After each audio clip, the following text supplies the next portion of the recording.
Um, dois, três, foi.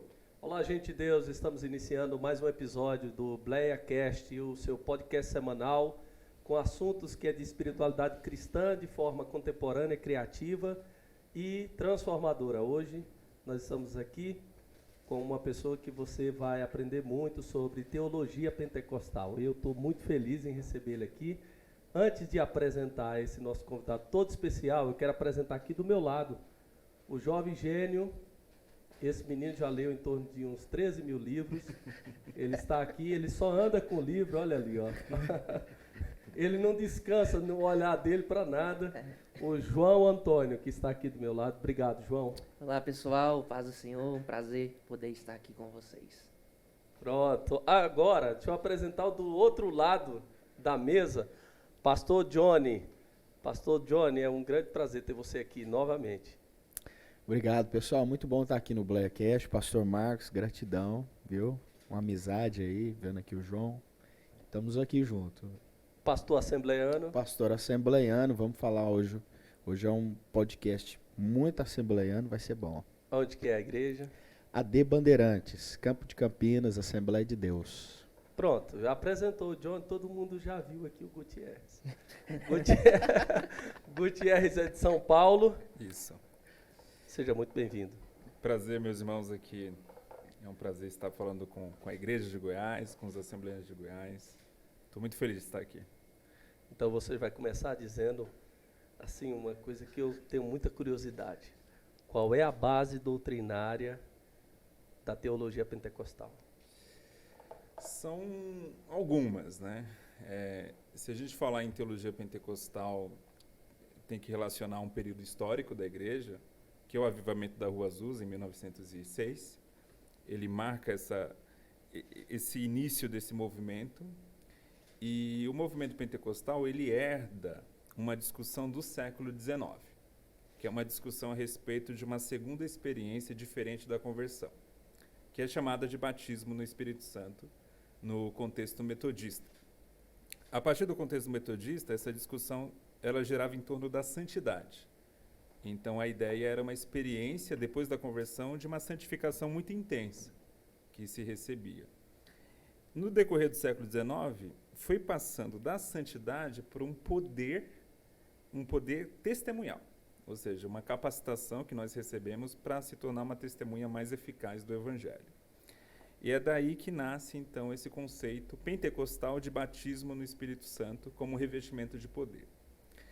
E aí, com uma escola bíblica chamada Escola Bíblica Betel, lá em 1900, aí no dia 1º de janeiro de 1901, quando esses alunos dessa escola chegaram à conclusão que o sinal desse batismo era o falar em línguas, a partir de uma leitura de Atos, eles começaram a buscar em oração.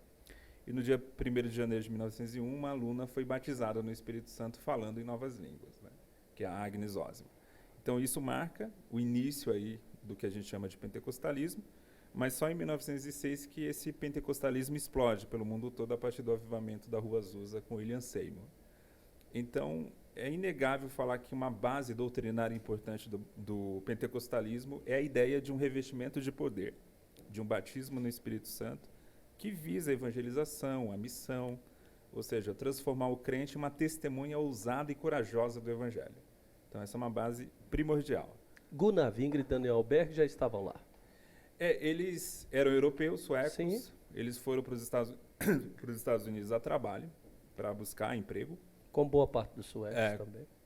Boa parte até dos europeus, né, que foram para os Estados Unidos em busca de uma vida melhor. E chegando, a base deles foi a cidade de Chicago, e em Chicago havia um pastor batista chamado William Durham, que havia participado do avivamento na Rua Azusa, que conheceu o pentecostalismo em Azusa, em Los Angeles. Eles não foram para Los Angeles, eles não conheceram diretamente William Seymour ou a Rua Azusa, né? Eles tiveram essa influência indireta por meio do William Durham. E houve esse avivamento pentecostal em Chicago, e foi ali que eles conheceram essa novidade. E Moody? Moody vem desse contexto do século XIX, que tem essa discussão sobre essa segunda experiência diferente da conversão. Sim. Moody era um defensor que Sim. essa segunda experiência era um revestimento de poder. tá, para o testemunho público. Não havia ênfase no falar em línguas. Essa é uma ênfase que vem depois com os pentecostais. Essa eu já estou doido para perguntar outra vez. Por quê? Porque isso chegou um certo momento que havia uma obrigatoriedade. Né? Sim. Eu vi aqui, ele reforça bastante batismo no. Isso. É que virou uma discussão, né? Mas eu gostaria que, se pudesse explicar, aonde que virou essa exigência de falar em outras línguas como demonstração? Sim. Foi a partir da leitura que eles fizeram de Atos, né? Se você pega realmente os enchimentos do Espírito em Atos, Atos 2, Atos 10, Atos 19, há o sinal do falar em línguas ali, evidente como um sinal marcante desse enchimento, né? Então foi a partir dessa leitura de Atos que eles chegaram nessa conclusão. Muitos críticos do pentecostalismo falaram que vocês estão se baseando muito em Atos, é uma base frágil, porque vocês estão apenas focados em um livro. Essa é uma acusação injusta, porque se você pega os enchimentos do Espírito também no Antigo Testamento, eles são marcados por uma fala inspirada. Então, Números 11, 1 Samuel 10, 1 Samuel 19, a própria promessa de Joel capítulo 2, que o Espírito seria derramado sobre todo tipo de pessoa, e a primeira evidência que o profeta menciona é a profecia. Então tem uma ligação muito próxima na Bíblia entre profecia e falar em línguas, porque ambos são sinais de fala que vêm do Espírito, que não é produto da mente humana, não é produto da razão humana, e que esse impulso vem como um sinal desse enchimento do Espírito. Então tem muitos hebraístas, inclusive, que defendem, e hebraístas não pentecostais, que vão ler Números 11, por exemplo, que diz que os 70 anciãos receberam o Espírito que estava sobre Moisés, o Espírito Santo, e começaram a profetizar. Muitos hebraístas leem esse verbo profetizar como uma espécie de falar em línguas. Então, mesmo ali no Antigo Testamento, há essa ligação do enchimento do Espírito com a fala. E tem uma lógica. Qual a lógica? Quando a Bíblia diz a respeito, Jesus vai falar, né? E vocês vão receber o revestimento de poder que há de vir sobre vós, e ser-me-eis testemunhas. É muito lógico você pensar que o sinal desse enchimento é uma fala impulsionada pelo Espírito, porque o propósito desse enchimento é tornar você uma testemunha. E o que uma testemunha faz é falar. Legal. Então tem essa ligação. Muito bom, hein? Eu ia falar uma questão aqui, o Gutierrez comentando, o começo dessa crítica era uma crítica até hermenêutica, né, Gutierrez? Porque a nossa base, ela tem um envolvimento com a narrativa lucana. Isso. E isso é uma coisa interessante. É uma narrativa importante para os pentecostais. Desde o começo, a narrativa, a construção narrativa da escritura, João, também marca a teologia pentecostal, né? E era uma acusação injusta contra os pentecostais, né? Vocês se baseiam em narrativas para construir a sua doutrina, né? Como se isso fosse algo ilegítimo. O cristianismo sempre fez isso. Se você pega a doutrina da queda, por exemplo, é uma doutrina baseada numa narrativa. Né? Totalmente, ali Gênesis capítulo 3. Né? E se você pega a Bíblia, 65% a 70% da Bíblia são narrativas. Então, se eu falo, eu não posso construir doutrina sobre narrativas, eu estou dizendo, olha, só vou aproveitar... Tem que usar só provérbios. 25% da Bíblia. Construir provérbios. É um argumento totalmente maluco, assim, não tem lógica nenhuma. Gutierrez, você toma cuidado, porque nós temos um pregador indutivo do lado. E ele gosta muito de narrativa. Você já começou a defender. Eu quando vou pregar, eu falo assim, eu não sou pregador, eu sou um contador de história. O que era motivo de crítica hoje virou um luxo, né? Virou um luxo. Já ouvi essa frase por aí. Vamos redimir a narrativa novamente. Não, e pega Jesus, né? Jesus foi um grande contador de história. As parábolas ali.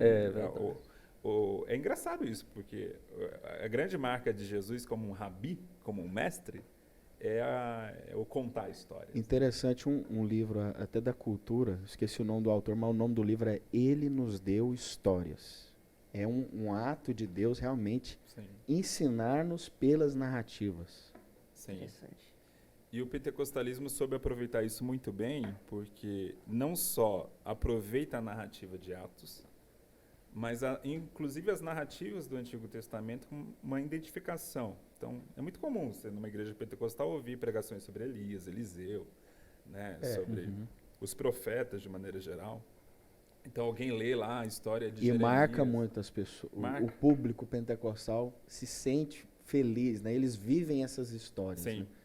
Se O identifica. pentecostal, desde o começo, ele encara, pastor Marcos, né, essas histórias como possibilidade dele viver aquela história. É sim. Né? Ele Se se enxerga no sente- texto, né? se enxerga no texto, eu posso participar, eu posso viver essa história de novo. E sabe o que é maravilhoso? Até se a gente estivesse fazendo esse bate-papo aqui na década de 50, e eu dizer, vocês estão falando bobagem. Aí você pega, a partir da década de 60, a erudição teológica, especialmente hermeneutas, exegetas, chegaram a essa conclusão. Ou a gente trabalha narrativa, ou a gente vai ter que desprezar a Bíblia, né? Então começou todo um trabalho de análise literária, de análise do discurso, de análise da narrativa histórica. Então, você pega aí uma efervescência da chamada teologia bíblica, a partir da década de 70, especialmente, e hoje é um lugar comum de falar, não, a Bíblia é uma grande narrativa, né? A Bíblia é uma grande história. Então, assim, hoje ninguém A se escandaliza. erudição virou para esse lado. Virou para o nosso lado. Uhum. Né? Incrivelmente, assim. As afirmações pentecostais hoje têm base acadêmica. É verdade. Eu fiquei mais curioso também quando você falou sobre o batismo no Espírito Santo. A pergunta seria assim: como é que você faz a leitura na conversão e esse novo revestimento, para qual finalidade? Ok. A gente não pode ler o batismo no Espírito Santo como uma experiência de crise. Ou seja, o batismo no Espírito Santo como uma experiência tão marcante na vida que é equivalente à conversão. Não faça essa leitura, tá? Não faça essa equivalência. É uma equivalência que eu julgo perigosa. Por isso que eu não uso a expressão segunda bênção, porque ela dá a entender... não usa? Não uso, não gosto dessa E de onde expressão. surgiu essa expressão? Ela vem do contexto metodista, que lia a santificação como a segunda Que bênção. dá uma ideia de equiparação. Parece Primeira, que segunda. você tem a primeira e a segunda bênção. Sim. A primeira é a salvação, a segunda bênção é Sim. o batismo no Espírito. Eu sei que alguns pentecostais usam tal, mas eu sigo a linha de um pentecostal americano, Anthony de Palma, que ele condena Sim. essa expressão e eu acho que ele tem muita razão, porque faz uma falsa equivalência entre batismo no Espírito Santo e salvação. Né? Outra coisa, de fato, Paulo, em 1 Coríntios capítulo 12, versículo 13, ele fala de um batismo que vem do Espírito e que aquele batismo tem tudo a ver com conversão. Então, quando os tradicionais falam, não, batismo e Espírito Santo na Bíblia tem a ver com conversão. Isso é uma meia-verdade. De fato, é o que Paulo diz ali em 1 Coríntios 12, 13. Só que Paulo está dizendo o seguinte, que o Espírito Santo nos batiza no corpo de Cristo. Esse batismo é diferente do batismo no Espírito. João Batista, quando vai falar do batismo no Espírito, ele fala, e virá aquele que vos batizará com o Espírito Santo e com fogo. Esse que virá é Jesus, é o Messias. Quem batiza no Espírito Santo é o Messias, é Jesus. Messias. O Espírito também batiza. E esse batismo acontece no momento da conversão. Ele nos batiza no corpo de Cristo. Então, usando aqui a simbologia, a analogia de olhar o batismo como um mergulho, então o que a gente pode dizer? Olha, no momento da conversão, existe um batismo que o Espírito Santo efetua e que a água desse batismo é a igreja. Então, eu sou inserido no corpo de Cristo. Então, isso a gente pode chamar de batismo pelo Espírito. Olha a preposição aí. É um batismo efetuado pelo Espírito. Então, é batismo pelo Espírito. Outra coisa totalmente diferente é o batismo no Espírito. Então, o Espírito agora é a água. Na analogia aqui, claro. Né? A gente sabe que é uma pessoa e tal. Mas ele representa aqui a água. E quem nos batiza e quem nos insere agora é Jesus. Então, esse segundo batismo, ele tem a ver com um revestimento de poder para o testemunho público do Evangelho. Vocês vão ser revestidos de poder para ser testemunha em Jerusalém, na Judéia e Samaria, até os confins da terra. Então, tem tudo a ver com essa experiência de tornar o crente mais ousado na pregação do evangelho. Vamos falar assim, em miúdos, fica mais evangelista. Isso fica. Isso é evidente na Bíblia. Você vê a igreja primitiva, antes da experiência do Pentecostes, ela estava a portas fechadas. Será que é por essa razão que a Assembleia de Deus está em tantos lugares? Interessante, cresce muito, né? Não só a Assembleia, toda a igreja pentecostal, assim, de Sim. maneira geral, né? Você pega assim, um dado, é um fato. Você começou ali com 40 pessoas, em 1901, o movimento pentecostal na Escola Bíblica Betel, 40 pessoas. Hoje já se fala em 700 ou 800 milhões de pentecostais. Em 2025, talvez em 2025, logo aí, a gente vai chegar a 1 bilhão de pentecostais. Muito. É um crescimento extraordinário. Já chegou no seu município. Já Já tá aí. Já nessa está cidade. aí. É igual aquela Deve musiquinha. ter umas 3 aí, não tem? Pastor meu Marcos, irmão? igual aquela musiquinha. Em cada esquina tem uma igreja. Tem. O inimigo já perdeu a peleja. Ele não aguenta, ele tá começando a ter ação. Abre uma igrejinha da Assembleia de Deus. Teve uma empresa de cerveja, eu não sei se foi Antártica ou foi Brahma, não lembro agora, mas uma grande empresa de cerveja no Brasil, na Copa do Mundo, eles fizeram uma propaganda mostrando que em todo lugar no Brasil tem essa cerveja, né? Aí eles gravaram um vilarejo lá no interior do Amazonas. Aí a câmera ia passando, o bar mostrava que tinha cerveja, e do lado tinha o quê? Uma A Assembleia. Não tem jeito. Tá marcação propaganda. cerrada. É marcação cerrada. Do lado do bar, Assembleia, meu amigo. Então, assim, esse crescimento é tão extraordinário, eu sempre lembro isso, eu até menciono isso no Revestido de Poder, meu primeiro livro.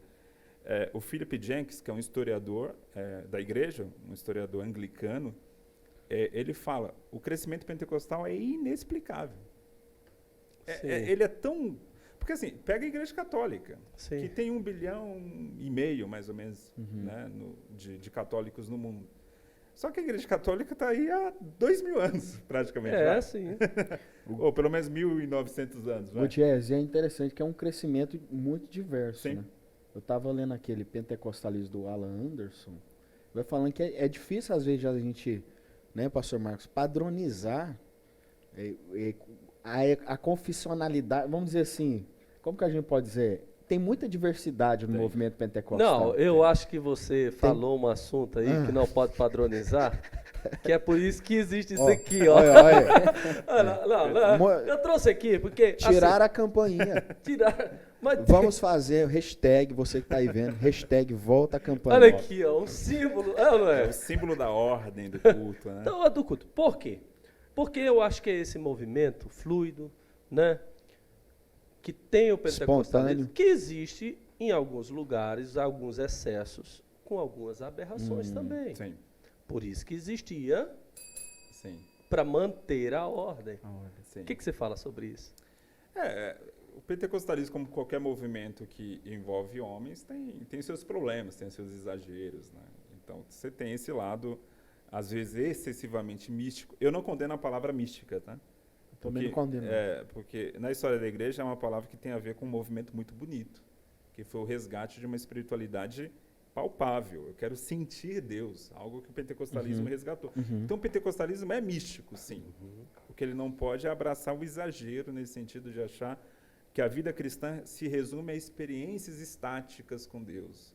Só grandes visões, sonhos extraordinários. Não, a Bíblia mostra que, de fato, Deus se revelando a Moisés numa sarça ardente, mas com Elias foi numa voz suave, sussurrando. Então, Deus tem diversas formas. E nem de com se místico manifestar. também, a ideia de que a gente está tendo uma experiência com Deus que a gente não compreende realmente Sim. que experiência.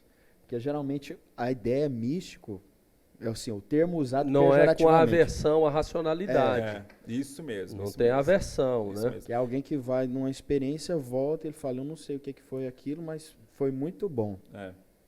Eu gosto até de usar a expressão assim, o pentecostalismo não é antirracional, ele é suprarracional, ou seja, ele não despreza a razão, mas ele reconhece que a razão é limitada. Então, assim... Você acha que por agora, estou dizendo por agora, por esses anos, isso que você está falando está combinando mais com a filosofia contemporânea, inclusive. Não é? Não é? A Verdade. filosofia contemporânea vai dizer isso também, que é aquela arrogância iluminista, que a Sim. razão explica tudo e tal. Inclusive no livro, né? a experiência no espírito, né? A autoridade bíblica e experiência no espírito, Sim. você discute isso aí. Né? Discuto porque essa arrogância iluminista... Você falou de livro dele? Aí, fala. Aqui, ó, só aí. Alguns aí. Peraí, você que não sabe, olha aqui, ó. Que isso? Só um pouco aqui. Você viu Que qual isso? revelou ali já? Só um pouco aqui. Ô, Gutierrez, você Olha tá dando, aqui, você ó. tá dando autógrafo? Isso aqui, ó. Dou. Gutierrez. Cobro R$10. Cadê uma caneta aí? Tem uma caneta aí, João? Ó, ô, Traz Gutierrez, uma já- caneta aqui pra mim, Cê- que eu não É tenho. Pix? Pix? Eu não tenho. Esse aqui ainda não li, porque quero confessar pra você, conheci o Gutierrez só por rede social. Ficou muito bacana esse laranja aí. Por favor. bonito. Muito Esse bonito. laranja aqui deu uma ideia de... Ontem eu Fogo. mandei. Fogo, poder. Ontem eu mandei lá na Antioquia comprar todos os livros do Gutierrez. Quantos livros? 4. 4. Aqui só tinha 3 lá na Antioquia. Que o quarto. Ah, tem esse aqui? Esse foi Esse? o meu primeiro. Ó, esse eu não comprei. Lá não tinha. Não tinha, né? Mas Olha esse aqui, foi o ó. meu primeiro. Você pegou o último que tinha lá, João? Não, esse aí Vestidos já é de anos já. de poder. Tem uns Eu li parte desse. Ainda não consegui ler todo. Fiz uma leitura de jornal, passando sim. o olho. Ó, eu tô lendo só os artigos do Gutierrez. O Kenner, se ele quiser, ele que vem pra Goiânia, porque a bola hoje é só pro Gutierrez hoje. Ah, é, o que Olha, é o Kenner. terra, né? Ó, lê aqui, nesse livro que você leu, capítulo 2, o 5, né? O 6, o 8 e o nem lembro a 9. ordem. Lê só esse. Os outros Pra não espera criar, um pouco. pra Viu, não Kenner? criar Viu, polêmica. Kenner? Se quiser, você que vem aqui. Ele vai Pra estar em não- janeiro. Olha, Em janeiro. Janeiro. Quero o Janeiro, Kenner viu? aqui, ó, que acompanha Aqui. o Kenner. Eu fico triste em saber que o Kenner, ele... infelizmente, É. não tá mais na bleia. Mas Ô, Kenner, amamos você. Nós vamos bater aquela campainha, você vai voltar correndo, viu, Kenner? Ó, aqui, ó. Aí, ó, volta. Aqui, ó. Kenner Terra Batista? Batista. Batista. Um homem de Deus, olha aqui, ó. Gutierrez, E eu assembleano, deixa bem claro. né? Bleano, Belém. da onde? Belém. Assembleia de Deus, Ministério do Belém. Ministério. Casa do Pão. Aí, Ministério do Belém. E esse aqui? Então, O Reino Dividido foi o meu livro mais recente. É um livro que foge da temática pentecostal. Aí eu escrevo sobre sectarismo, sobre essa divisão que a igreja brasileira vive, né? Briga por tudo é motivo de discussão, de divisão. Então, o assunto... Tema atual, né? É bem atual. Um tema atual. Eu gostei muito. Espírito e a Palavra foi um livro que é uma introdução à hermenêutica pentecostal, né? Então, eu achei assim, linguagem direta, simples. Sim. Eu achei, por quê? Porque eu estava esperando um academicista, Sei. Muito técnico. muito técnico. Mas eu encontrei respondendo perguntas que são complexas, mas de maneira mais simples. Eu achei Traduzindo. bacana. Traduzindo. Traduzindo. Você consegue ler esse livro aqui em 2 dias. É.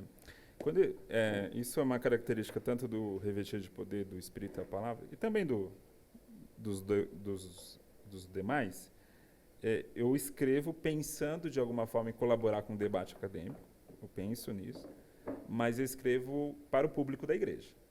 Então, assim, o meu público-alvo é a igreja. É claro, um acadêmico vai ler, ele vai achar pontos a colaborar com uma discussão, né? Porque a teologia tem que ser sempre feita para a igreja. A gente tem Afinal, que traduzir, né, tem que Gutierrez? traduzir. E eu vejo que você se esforça, Ó, Gutierrez. vou Estava fazer. lendo o livro da Autoridade Bíblica, você se esforçando sobre os múltiplos grupos pós-modernos, para você não reduzir a coisa de um lado do outro, e você tentando traduzir isso é muito bacana, a gente precisa disso. Porque às vezes você só joga a discussão assim por alto, a igreja não pega, entra em clichês, né? Isso é muito chato. Né? Falamos aqui de muitos teólogos que não contribuem com a igreja. Aqui nós temos 2 pastores, o João também contribui muito com a igreja. Eu tenho visto muito isso. A pessoa ter a formação teológica, mas muito alheio No dia a dia da no igreja. dia a dia da igreja. Não contribuir com a igreja. Aí não tem sentido a teologia, né? Para quê, né? Para que fazer teologia se você não vai contribuir com a igreja? E não é uma coisa incompatível você fazer para a igreja e contribuir com a academia. Com a academia. Fazer esse diálogo entre a igreja e a academia é possível de ser feito. Grandes homens de Deus fizeram na história. Pega Agostinho, eu gosto de dar o exemplo de Agostinho. Uhum. Agostinho escreveu um livro, Confissões, que é um livro maravilhoso, que é uma oração. E é um clássico da filosofia. Um estudante de filosofia Pega sério... muitas vezes até outras áreas, como a psicologia, por exemplo, para Sim. os meandros que ele invoca naquele Sim. livro. Não, e assim, qualquer estudante de filosofia, de história da filosofia, vai passar por Agostinho. Uhum. E ele escreveu uma oração ali, gente. Então você vê, não existe essa incompatibilidade, né, entre produzir para a igreja, ou até mesmo como algo devocional, e ao mesmo tempo trazer discussões de psicologia, de filosofia, Uhum. Isso é muito discussões importante. profundas. Né? Muito importante. Eu tenho tanta pergunta. Muito importante. Não, como assim? Como assim? Misericórdia. Eu vou Que falar em pena, línguas viu? aqui Porque agora. hoje é só uma pílula. E vai retornar várias vezes aqui em Goiânia. Amém. Fale um pouco desse livro aí. Eu perguntei para o Gutierrez aqui qual livro, qual livro que influenciou ele em alguma época, né? Que ele leu vários tiveram grandes influências. É até difícil falar de um livro que influenciou, né? Mas no início da faculdade, o cristianismo, por exemplo, me influenciou bastante. Por qual motivo, né? Primeiro porque o C.S. Lewis se preocupa em mostrar aqui uma essência do cristianismo. Uhum. Ou seja, você tem um cristianismo puro e simples, um mero cristianismo, que é o mais importante para a gente abraçar, mais do que qualquer discussão secundária. Isso foi importante para mim na época. Mostrou para mim também o vigor intelectual de um homem cristão que não era teólogo, que atuava como crítico literário.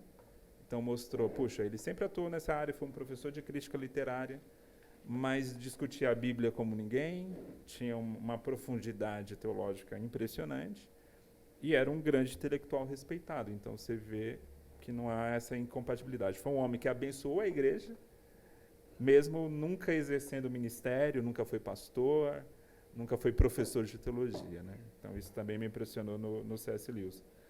E outra coisa, essa abordagem apologética que ele tem, que não é aquela abordagem do tipo, eu quero meramente vencer o debate, eu quero meramente mostrar que eu tenho razão, né? Quero esmagar o meu adversário, né? Mas sim mostrar a beleza do cristianismo. Ou seja, mais do que aquela agressividade, assim, eu quero impor aqui, o cristianismo é uma verdade, logo eu vou impor essa verdade, porque eu tenho que colocar ela na sua cabeça, custe o que custar. Não, C.S. Lewis não apresenta o cristianismo dessa forma. Ele vai apresentar a lógica e, ao mesmo tempo, a beleza do cristianismo. Ele trabalha muito bem. O cristianismo tem precisão lógica, ele não é contra a razão, ao mesmo tempo é algo que trabalha o seu afeto, o seu coração. Sim. Né? Então, isso que me deixou tão apaixonado por esse livro e por todas as obras do C.S. Lewis, né? Agora Eu sou grande fã. Agora nós estamos faltando 10 minutos para encerrar, porque daqui nós vamos ainda para um compromisso. Vou fazer umas perguntas rápidas para você responder rápido. Desigrejados. É fruto de um momento histórico que a gente vive de grande individualismo. Falta ao meio evangélico a ideia de que mais importante do que o eu é a comunidade. Então, a partir do momento que eu valorizo a comunidade, podem ferir o meu eu, mas a comunidade é mais importante do que o meu eu ferido. E esses aí, Marcos? Legal, hein? O que Gostei. você tá segurando? Eu ia perguntar para ele aqui, tem assim, ó. Tem 10 tem dois minutos, livros Marcos, aqui. tem 10 minutos. Tem 2 livros aqui. Mostra lá.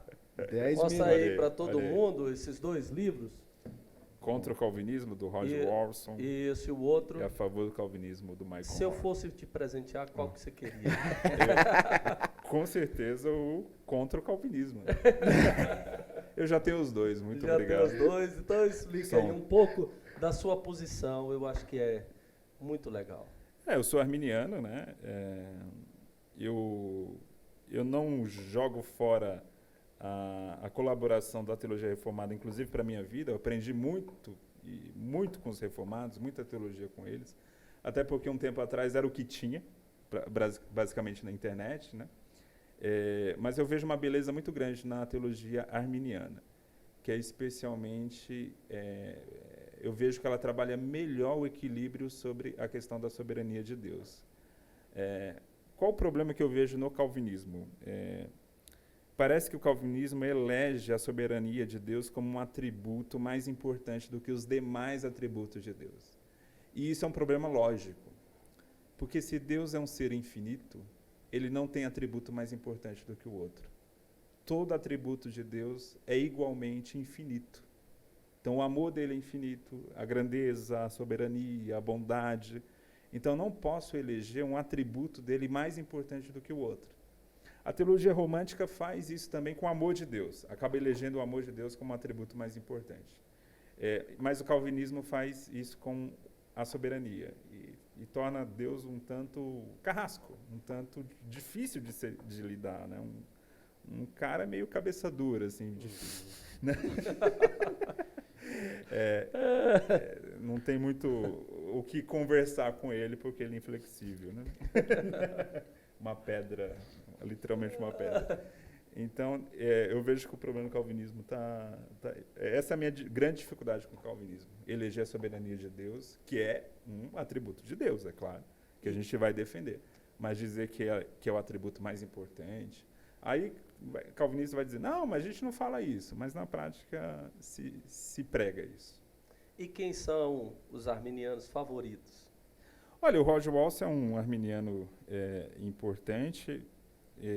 Eu colocaria também um nome como o Craig Keener, embora ele não trabalhe, Tem com essa todos, temática, né? Mas esse daqui estava no gabinete, eu trouxe ele. Mas é alguém ligado, Olha aqui. Bacana, hein? Sim, sim. é Mas ligado eu acho Craig bacana apresentar Uma- ele. Muito bom. a uma faculdade, é um grande erudito de Novo Testamento, um nome importante a ser conhecido, né?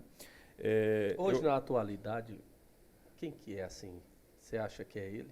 Olha, é até difícil, porque diferente do calvinismo, os arminianos não fazem muita propaganda. Então, não tem um pensador assim que se destaque. Até Você acha que o marketing do arminianista tem que melhorar? Muito Tem que chamar uns baixo, marketing. Tem que... Por Viu, exemplo, Josmar? Reverendo Osmar. Reverendo Osmar tá aí. Por favor. Os arminianos querem mais marketing, viu? Ajude-os. Mas tem obras assim, até de autores nacionais, boas, Sim. né? O pastor Silas Daniel, por exemplo, lançou uma obra sobre arminianismo, interessante. Alguns eruditos bíblicos que até já faleceram, né? Como o Grant Osborne, era um arminiano. Né? O Howard Marshall, também um grande arminiano. Então, você pega esses dois monstros, assim, do contexto anglo-saxão, você já tem aí muita leitura a ser feita, né? Brasileiro. Então, o brasileiro citaria o Silas, que fez um bom Sim. trabalho, o Wellington Mariano, Sim. que é um tradutor e que tem livros pequenos sobre arminianismo, é um cara que eu indicaria também. Tem o Valmir Nascimento, que tem um livro importante também sobre o arminianismo. E o Destacaria pessoal, esses e o três. pessoal mais popular, o Carlos Vailate. O Carlos Vailate, eu estava esquecendo do Vailate. César Maia. Arminianismo Maia. sincero, esse Não, pessoal aí- é forte. Não, mas Olha, Arminianismo da Vailate- zoeira. essas Vailate, páginas. Eles são muito técnicos, muito. muito O comprometidos. Vailate não é Acadêmico. assembleano, né? Acadêmicos. Não é. Ele tem uma igreja independente, mas Vailate é um nome que eu estava quase esquecendo dele, coitado.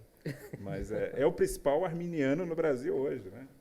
E esse rapaz aqui? James K. A. Smith. Ele né? é o quê? Ele é filósofo, ele é teólogo? Ele é um cara da filosofia, a formação dele é mais, digamos assim, principal, né? Neocalvinista. Neocalvinista, né?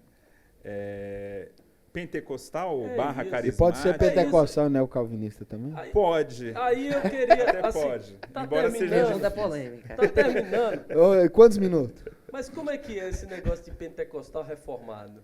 Então. Pode existir por aí, eu só não conheço ninguém.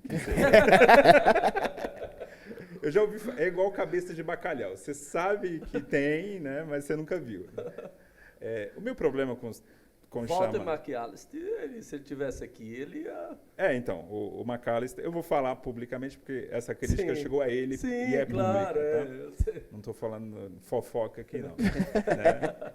Mas o McAllister escreveu um livro, O Pentecostal Reformado, que na minha visão foi um livro de um cara que era pentecostal e que se encantou com a teologia reformada, foi numa conferência, o Sproul estava pregando, se encantou, aquela coisa maravilhosa, meu Deus, o mundo reformado é um mundo maravilhoso e tal.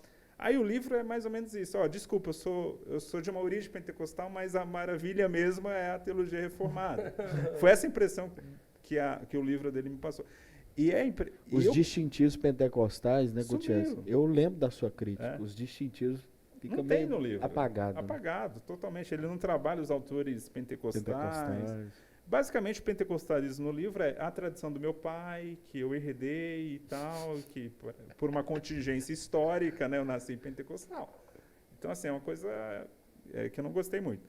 E eu conheço jovens que se identificam como pentecostais reformados. Os caras já leram tudo do meio reformado, né? Piper, tudo que é moda aí. É porque gosta, eu acho, Washer. dos sermões positivos, né? E até de leitura, assim. de Muitas mais- coisas Leitura, atraem no sentido, né? A educação cristã tem mais livros. É. Tem, Mas eles não conhecem nada de teologia pentecostal. É isso que me incomoda. É isso que incomoda. sabe? sim. Ok, você é reformado. Sim, dos ele 5 conhece pontos, mais da da teologia. doutrina da graça, da É. teologia reformada, do que da doutrina pentecostal. É, e às vezes não conhece nada. Eu já até isso eu já verifiquei. Às vezes eu posto um livro reformado, aí eu vejo alguns pentecostais curtindo, né? Aí eu posto um livro pentecostal Sim. e esses pentecostais não curtem. Ué, Eu acho estranho Então não isso, é cara. pentecostal. Parece que eles só se agradam com o fato quando eu indico um teólogo reformado. Parece que eu só acho- existe teologia. Uma coisa que No me meio chama a reformado. atenção também, É porque, Gutierrez, né? o pessoal não rastreia o tanto da ponta pentecostal que está tendo, igual a Amos Sim. Young, ou Sim, tantas outros pessoas nomes. trabalhando o pentecostalismo. E se você pega a Sociedade de Estudos Pentecostais dos Estados Unidos, que nasceu em 1970, cara, grandes nomes da teologia contemporânea colaboraram com eles. Né? Você pega um erudito de Antigo Testamento, John Goldgate, escreveu artigos para a Sociedade de Estudos Pentecostais. Até o Moltmann escreveu. Então você pega o James Smith. Esse cara sim sabe dialogar com a teologia reformada e com a teologia Eu acho pentecostal. também. Ele sabe. Ele Diálogo entende. bacana. Né? eu acho. Ele realmente Também. entende sobre pentecostalismo. Quem me apresentou foi o Johnny. Que bom. Então, assim, Eu sou suspeito de falar do Smith, gosto muito. Comecei com Você é aquilo que você ama. Você O primeiro é livro que eu aquele ganhei dele foi aquele Carta a um Jovem Calvinista. Pois é. Foi, verdade. Que é um ótimo livro. Que eu É um tam- ótimo livro. que eu também vi uma palestrinha do Sproul, fiquei assim, nossa, o Sproul, Oh, meu Deus. ser reformado. Você é está se muito- entregando. Eu, Cala a não, boca eu, aqui. não. Tem que Eu, fazer eu aquela gosto de pergunta bater pra na ele. campainha, meu negócio é bater na campainha. Cala a boca. Não, o João também. Como é que é, João? Tá flertando. Não, aí. Também tá batendo na campainha. Melhor não, em nome de Jesus, protege. Não vamos deixar ser influenciado. Mas eu não fui predestinado a ser calvinista, porque eu li muito calvinista na minha vida. Basicamente de 2002 a 2010. Um bom tempo, né? Uhum. Praticamente 80% da minha leitura era Fez calvinista. leituras, né? Fiz. Eu Fez li leituras. esses caras. Né? Mas não me convenceram. Mas é interessante o diálogo que ele faz. O Smith Sim. dialoga mesmo bacana. James Smith, sim. Né? Eu acho que aí está um exemplo de um bom diálogo pentecostal / carismático e reformados, tá? Eu até indicaria esse livro. Do nosso amigo McAllister, eu achei, e é uma Deixou crítica a desejar. pública, deixou a desejar por isso, por mais ser uma experiência de vida dele, alguém que se encantou com a teologia reformada e deixou de lado, ao ponto que a igreja dele tirou o pentecostal do nome, né? Foi mesmo, Então, verdade. isso para mim é bem simbólico, né? Isso é verdade. Olha, no final, a gente sempre pede para você dar um destaque a um nome. Pode ser do passado, do presente, da Assembleia de Deus. Da Assembleia de Deus? Isso. Eu queria que você lembrasse aí de um nome e citasse alguma coisa que marca você. Eu vou citar um teólogo, né? Que eu sou testemunha dele. Você tipo, gosta de puxar a brasa pro espeto seu, né? que é o James, ó, que é o Robert Menzies, né? Sim, O Menzies é foi um muito cara bom. que muito me influenciou. Sim. Né? Me influencia até hoje. Então, a obra dele, que agora saiu em português, Empoderados para Testemunhar, que é uma obra excelente, é a tese de doutorado que ele fez, que é um monstro da erudição bíblica do Novo Testamento. E foi a obra que mais me influenciou, mas também o livro dele No Poder do Espírito, o Pentecostes, que a CPD lançou. Então, é um pensador que assim, eu acabo sendo um meio papagaio dele, sabe? Então, eu acabo repetindo muita coisa que que ele fala, porque realmente eu tenho uma admiração muito grande pelo Mendes. E tive recentemente o prazer de entrevistar ele para o meu canal no YouTube. Que você tem. Eu tenho um canal no YouTube, Cita pequenininho aí, mas só procurar lá, Gutierrez Siqueira, você vai achar fácil. E aí tem uma entrevista lá com o Robert Mendes. Muito bom. Ó, quero agradecer ao João. João, tem alguns livros aqui do Gutierrez. Eu acho que A já maioria é o mostrei. que o senhor já apresentou. Já apresentei aqui. Ano que vem vai sair mais um aí, agora sobre política. Ó, A temática Teologia do nosso- pública. que pentecostal gosta de falar de política, né? Capa azul e amarela? Não. Mas eu vou adiantar mais ou menos aqui o título aqui. Capa vermelha não. Exclusivo, hein? Capa Não, vermelha nem não. vermelha, nem... Olha, tá dando um spoiler aqui. Bom, Ó, vamos dá um lá. spoiler. spoiler. Atenção. Talvez... Não corta não, João Osmar. Talvez o título vai ser Quem tem medo dos evangelhos? Meu Deus. eu Muito quero- Smith. Saindo, eu já quero comprar esse livro, hein? Esperem aí, agosto de 2022. Gutierrez, muito obrigado por Amém. você participar aqui. Eu fiquei muito feliz em conhecer você. Você, de fato, tem características de um assembleano, de um pentecostal. Foi o único que trouxe a Bíblia. Tá aqui a Bíblia. Trouxe a Almeida, hein? A Almeida. Bíblia, Tudo bem, atualizada, né? Mas... gente simples e cheia de Deus. Amém. Muito obrigado por você vir aqui. Eu tenho certeza que todos gostaram. Numa outra oportunidade, quando você vier em Goiânia, nós vamos entrevistar você novamente. Obrigado, Johnny. Obrigado, João. Prazer. Tamo Prazer, junto. meus Obrigado, irmãos. pastor Marcos. Deus abençoe a todos vocês e a todos que assistiram. Um abraço a todos. Vamos para o próximo podcast, próxima semana. Grande abraço.